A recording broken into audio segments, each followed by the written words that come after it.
कहानी की शुरुआत होती है एक ग्रुप एक्सप्लोरर्स से, जिनकी लीडर है सोफिया, और वो सब पैसिफिक ओशन में मौजूद है। सोफिया एक बहुत ही बड़ी फीमेल शार्क लिलीज को तलाश कर रही है। अचानक उनके सिस्टम पर एक अलर्ट आता है कि वो शार्क उनके बहुत करीब आ चुकी है। सोफिया तुरंत सभी डाइवर्स को ऑर्डर देती है, नीचे उतरो और शार्क को पीछे से कवर करो। जिसके बाद कुछ डाइवर्स समुद्र में छलांग लगा देते हैं, जिनमें सोफिया का हस्बैंड क्रिस भी शामिल होता है। थोड़ी देर की तलाश के बाद वो एक छोटे मरे हुए व्हेल मछली को देखते हैं, लेकिन किसी को समझ नहीं आ रहा कि वो मरी कैसे। क्रिस उसके करीब जाता है और देखता है कि उसके जिस्म पर शार्क के काटने के निशान हैं। तभी अचानक बहुत सारी फीमेल शार्क्स निकल आती हैं और पता चलता है कि वो सब लिलिस की बेटियां हैं। तभी लिलिस खुद सामने आ जाती है और सब उसे देखकर हैरान रह जाते हैं, क्योंकि उसका साइज पिछली बार के मुकाबले में डबल हो चुका होता है। 2 महीने पहले जब वो सब लिलिस को देखने आए थे, तब उसका साइज 3 मीटर था। अब लिलिस सिर्फ 2 महीने में 7 मीटर लंबी हो चुकी है। सोफिया क्रिस से कहती है कि जल्दी से उसका सैंपल लो ताकि हम उसके तेजी से बढ़ने का राज जान सकें। क्रिस हिम्मत करके उसके करीब जाता है सैंपल लेने, लेकिन लिलिस तुरंत उस पर हमला कर देती है। उसी वक्त क्रिस और सोफिया के बीच कनेक्शन कट जाता है। सोफिया बहुत परेशान हो जाती है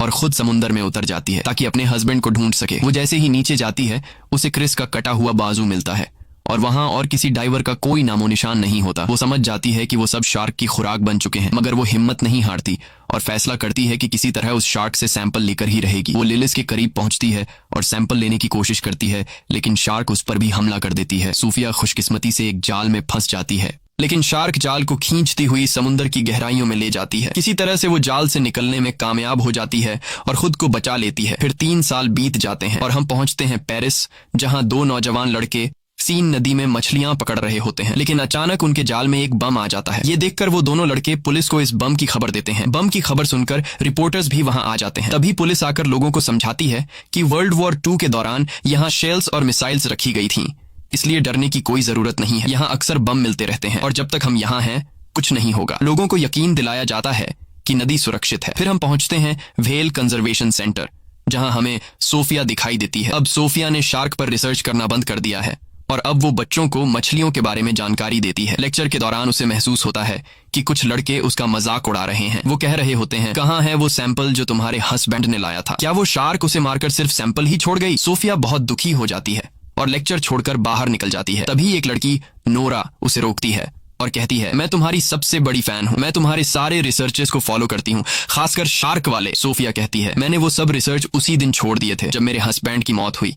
उन दिनों की याद मत दिलाओ, मुझे तकलीफ होती है। वो जाने लगती है, लेकिन नोरा कहती है, मैंने पता लगाया है कि तुमने लिलीज के शरीर में एक ट्रैकर डिवाइस लगाई थी। सोफिया हैरान रह जाती है। इसके बाद नोरा उसे अपनी ऑर्गेनाइजेशन ले जाती है ताकि डिटेल में बात कर सके। हमें पता चलता है कि नोरा ने समुद्री जीवों को बचाने के लिए एक ऑर्गेनाइजेशन बनाई है। वो समुद्र में रहने वाले जानवरों से बेहद प्यार करती है। नोरा सोफिया को बताती है कि उसने पिछले 3 साल से लिलीज की मॉनिटरिंग की है और कहती है, सोफिया तुम्हें ये पता नहीं होगा कि लिली सब सीन नदी में है। सोफिया हैरान रह जाती है और कहती है, ये नामुमकिन है क्योंकि शार्क फ्रेश वाटर में जिंदा नहीं रह सकती। नोरा बताती है कि क्लाइमेट चेंज और पॉल्यूशन ने लिलीज की नेचर को बदल दिया है और अब वो इस माहौल में भी जीने के काबिल हो गई है। हमारे ग्रुप की कोशिश है कि उसे वापस समुद्र में भेज दें, वरना वो किसी भी वक्त मर सकती है। नोरा कहती है, मैं आज रात डाइव करने वाली हूँ, तुम भी साथ चलो। सोफिया हम दोनों शार्क को देखते हैं और उसे उसके घर वापस ले जाते हैं। सोफिया कहती है, क्या डाइव? तुम्हें क्या लगता है ये इतना आसान है? ये बहुत ज्यादा रिस्की है, ऐसा करने से तुम्हारी जान जा सकती है। ये कोई आम सी मछली नहीं,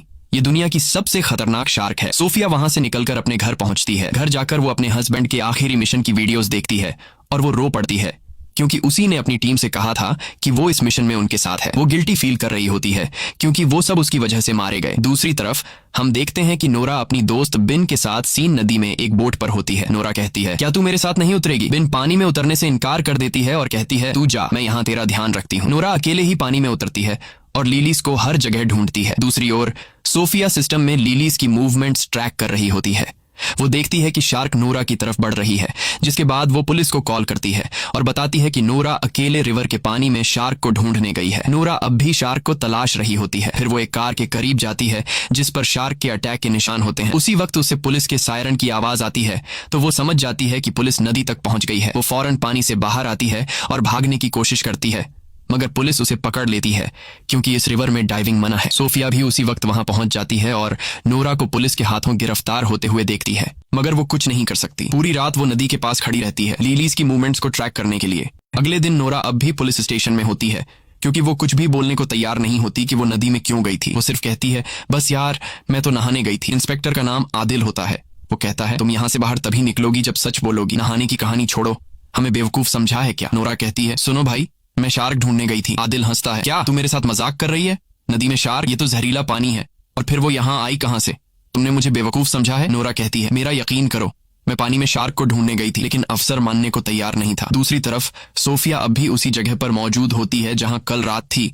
शार्क की मूवमेंट्स को देख रही होती है और वो काफी नर्वस और डरी हुई होती है क्योंकि शार्क उसके बहुत करीब होती है। तभी उसे पुलिस स्टेशन से कॉल आती है और उसे अपने ऑफिस बुलाया जाता है। वहां जाकर उसे पता चलता है कि ये कॉल नोरा की रिक्वेस्ट पर की गई थी ताकि वो ये प्रूव कर सके कि शार्क वाकई नदी में है। तभी पुलिस को एक लाश मिलती है नदी के किनारे से। सोफिया लाश की हालत देखकर डर जाती है क्योंकि लाश का आधा हिस्सा गायब था, जैसे उसे किसी बड़े जानवर ने काटा हो। सोफिया कहती है ये काम तो शार्क का ही लगता है। फिर वो पुलिस स्टेशन जाती है और एक लेडी इन्वेस्टिगेटर को सारी जानकारी देती है जो वो लिलीज के बारे में जानती थी। वो ये भी बताती है कि ये शार्क बहुत खतरनाक है, जैसा कि तुम लोग समझ रहे हो वैसी नहीं। इसका साइज बहुत तेजी से बढ़ रहा है और हमें एक एक्सपर्ट टीम चाहिए ताकि हम शार्क को उसके असली समुद्र में वापस ले जा सकें, वरना अगर ये नदी में रही तो किसी भी वक्त मर सकती है। लेकिन वही नोरा को लगता है कि सोफिया और ऑफिसर शार्क को मारने वाले हैं, इसलिए अब नोरा शार्क को बचाने के काम पर लग जाती है और ऑफिसर सोफिया और अदिल को ऑर्डर देती है कि शार्क को सेफ तरीके से समुद्र में पहुंचाया जाए। फिर सोफिया डाइवर्स की टीम के साथ सीन नदी पहुंचती है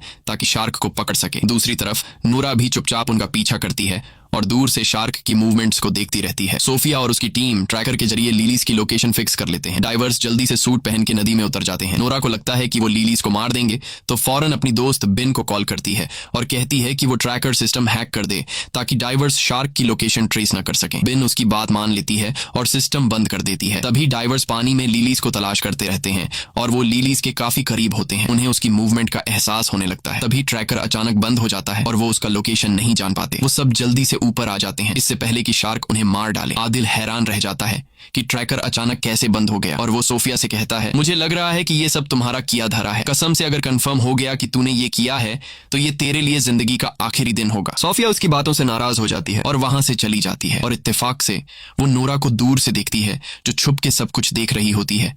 तो वो फौरन समझ जाती है कि उसी ने ट्रैकर का सिस्टम खराब किया है। रात को आदिल अपनी अफसर से बात कर रहा होता है और कहता है कि हमें दरिया के आसपास सब रुकावटें लगा देनी चाहिए जब तक हम उस शार्क तक नहीं पहुंचते। तो वो कहती है कि हम नदी का किनारा बंद नहीं कर सकते क्योंकि कुछ दिनों बाद यहाँ एक बहुत बड़ा रेस फेस्टिवल शुरू होने वाला है जिसे हम किसी भी हालत में रद्द नहीं कर सकते। पता चलता है कि ये फेस्टिवल एक बड़ी स्विमिंग रेस है जो सीन नदी में होने वाली है और इसमें देश के सबसे प्रोफेशनल स्विमर हिस्सा लेने वाले हैं। जाहिर है कि सिटी मेयर इस फेस्टिवल को कैंसिल नहीं करेगी क्योंकि इस पर $1 अरब से ज्यादा डॉलर खर्च हो चुके हैं। आदिल बहुत मायूस हो जाता है और सोफिया के बारे में सर्च करता है और उसे सब कुछ पता चल जाता है कि उसके आखिरी मिशन के बाद क्या हुआ था। उसका हस्बैंड और पूरी टीम मर गई और वो अब भी खुद को कसूरवार मानती है। आदिल बहुत दुखी होता है कि उसने उसके साथ सख्त बात की और उसे नाराज करके भेज दिया। अगले दिन नूरा एक वीडियो बनाती है जिसमें वो शार्क के साथ हो रहे जुल्म पर बात करती है। वो कहती है कि हर साल लाखों शार्क मार दी जाती हैं ताकि ब्यूटी प्रोडक्ट्स और अमीरों के खाने बन सकें।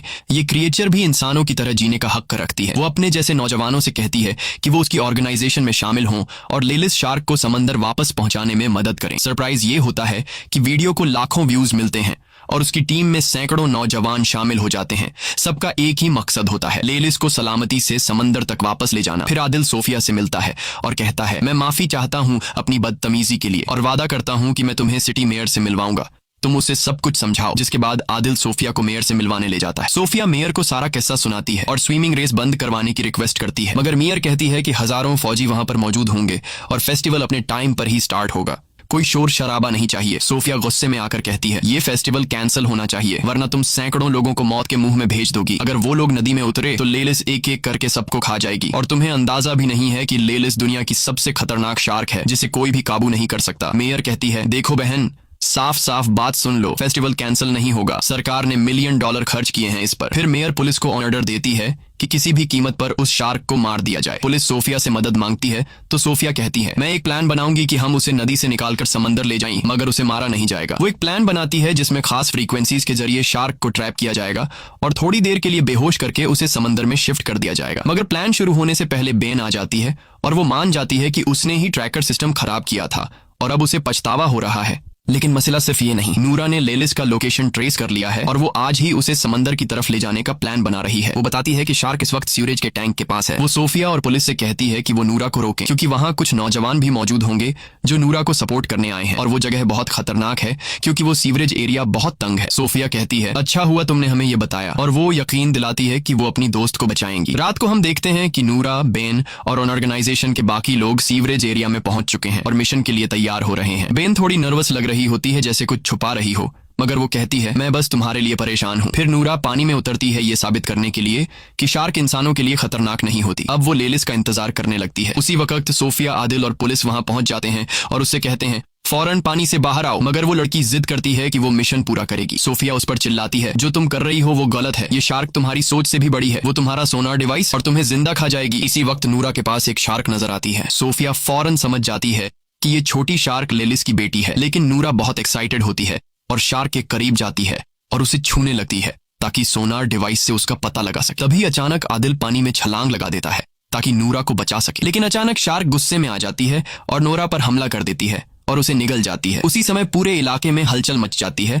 और सभी नौजवान डर के मारे वहां से भागते हैं और उनका जो फालतू सा प्लान था शार्क्स को बचाने का, वो इन्हें ले डूबता है। अब हर एक बंदा खुद को बचाने की कोशिश में लगा हुआ था, लेकिन बदकिस्मती से जगह तंग होती है और काफी लोग पानी में गिर जाते हैं और लेलिस और उसकी बेटी उन्हें मार देती है। हर तरफ पानी में इंसानों के टुकड़े नजर आ रहे थे। सारा पानी खून से लाल हो गया था। जैसे तैसे करके स्विमर थोड़े बहुत लोगों को बचा लेते हैं, लेकिन ज्यादातर लोग वो होते हैं जिनके हाथ या टांगें कट चुकी होती हैं, यानी वो सिर्फ बचा हुआ शरीर वापस ले आते हैं। फिर सब जख्मियों को पीरिस के हॉस्पिटल ले जाया जाता है, जहां सोफिया शॉक में खड़ी होती है और यकीन नहीं कर पा रही होती कि क्या हुआ। वो रोने लगती है, अपने शौहर और पुरानी टीम को याद करती है। तभी आदिल उसके पास बैठता है और उसे तसल्ली देता है। कुछ देर बाद आदिल और सोफिया को सीवरेज एरिया में बुलाया जाता है। जब वो वहां पहुंचते हैं तो लेलिस की बेटी की लाश मिलती है। उसे लैब ले जाया जाता है ताकि सोफिया उस पर रिसर्च करे, शायद कोई क्लू मिल जाए। उसी समय सोफिया को पता चलता है कि ये शार्क सिर्फ 2 महीने की है और वो प्रेग्नेंट भी है, और सोफिया को लेलिस की बढ़ती हुई ग्रोथ का भी पता चल जाता है। हैरान करने वाली बात यह होती है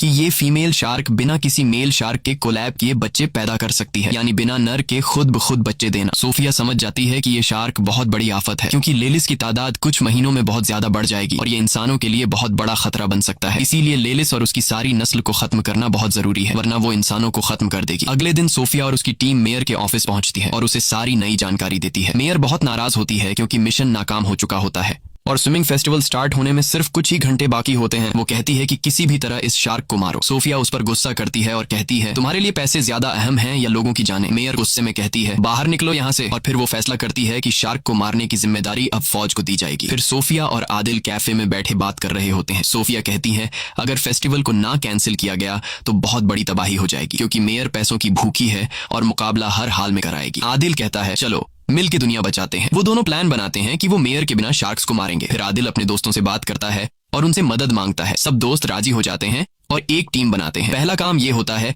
कि 2 बम एक्सपर्ट्स को बुलाया जाए ताकि वो पानी में डायनामाइट लगाए और उसी से लेलिस को मारा जाए। फेस्टिवल के दिन सोफिया, आदिल और पूरी टीम नदी में गोता लगाती है और शार्क्स की तरफ बढ़ते हैं ताकि बम खास उनके घर में लगा दें। उधर मेयर मेला ओपन कर रही होती है। उसे कुछ भी पता नहीं होता आदिल और सोफिया के प्लान का। फौज भी अपनी बोट्स में तैयार बैठी होती है किसी भी हमले के लिए। सोफिया की टीम शार्क के में जगह तक पहुंच जाती है और वो वहां हजारों शार्क मछलियां देखती है। सोफिया अपनी टीम को कहती है कि रुक जाए, क्योंकि शार्क इंसानी हरकत से खतरा महसूस करती है। दूसरी तरफ मेला शुरू हो जाता है और स्विमर पानी में कूद जाते हैं। सोफिया और उसकी टीम शार्क्स के बीच बम लगा देती है और जैसे ही काम खत्म होता है सब ऊपर जाने की कोशिश करते हैं। तभी एक शार्क आती है और टीम के 2 बंदों को मार देती है। सोफिया आदिल को खींचती है ताकि जल्दी निकल सकें, लेकिन बम जल्दी फट जाते हैं। धमाका होता है और टीम के बाकी लोग ऊपर उनका इंतजार कर रहे होते हैं। सोफिया आदिल को ऊपर ले आती है। टीम उसे बोट में डाल देती है क्योंकि वो जख्मी होता है। तब सोफिया फैसला करती है कि वो अकेले नीचे जाएगी ताकि यकीन कर ले कि लेलिस मर चुकी है या नहीं। लेकिन जब वो वापस आती है तो पता चलता है कि लेलिस अभी भी जिंदा है। फिर अचानक लेलिस कश्ती पर हमला करती है, टीम को गिरा देती है और पूरी टीम को मार देती है। लेकिन खुशकिस्मती से आदिल और सोफिया बच जाते हैं और ऊपर आ जाते हैं। तब वो देखते हैं कि शार्क तैराकों की तरफ बढ़ रही है, तो वो दोनों पानी में वापस कूद जाते हैं ताकि उसे रोक सकें। लेकिन तब तक बहुत देर हो चुकी होती है। शार्क पहले ही तैराकों तक पहुंच चुकी होती हैं और एक एक करके सबको मारने लगती हैं। एक ही झटके में नदी का पानी लाल हो जाता है। हर तरफ इंसानों के टुकड़े तैर रहे होते हैं। पूरा इलाका चीख पुकार और अफरा तफरी से भर जाता है। तभी फौज पहुंचती है और लेलिस पर गोलियां चलाती है, लेकिन उन गोलियों का उस पर कोई असर नहीं होता। सबसे बड़ा खतरा यह होता है कि नदी के नीचे कई बम पहले से लगे होते हैं। अगर कोई गोली उन पर लग गई तो पूरा शहर उड़ जाएगा। और फिर वही होता है, एक गोली बम से टकरा जाती है और जोरदार धमाका होता है। पूरा शहर तबाह हो जाता है। धमाके की वजह से एक भयानक सुनामी आती है जो पूरे शहर को बहा ले जाती है। कई लोग डूबकर मर जाते हैं, जिनमें सोफिया और आदिल भी होते हैं। सोफिया पानी की सतह पर आती है और बेहोश आदिल को देखकर किसी सुरक्षित जगह ले जाती है। दोनों एक लोहे के बड़े टुकड़े पर चढ़ जाते हैं। कुछ देर बाद आदिल को होश आता है और वो पूछता है, हम कामयाब हो गए? शार्क मर गई ना? सोफिया उसकी तरफ देखती है। उसकी आंखों में आंसू होते हैं, लेकिन वो कुछ नहीं बोलती। आदिल चारों तरफ देखता है और सदमे में चला जाता है। पूरा पेरिस शहर डूब चुका होता है और हर तरफ शार्क मछलियां तैर रही होती हैं।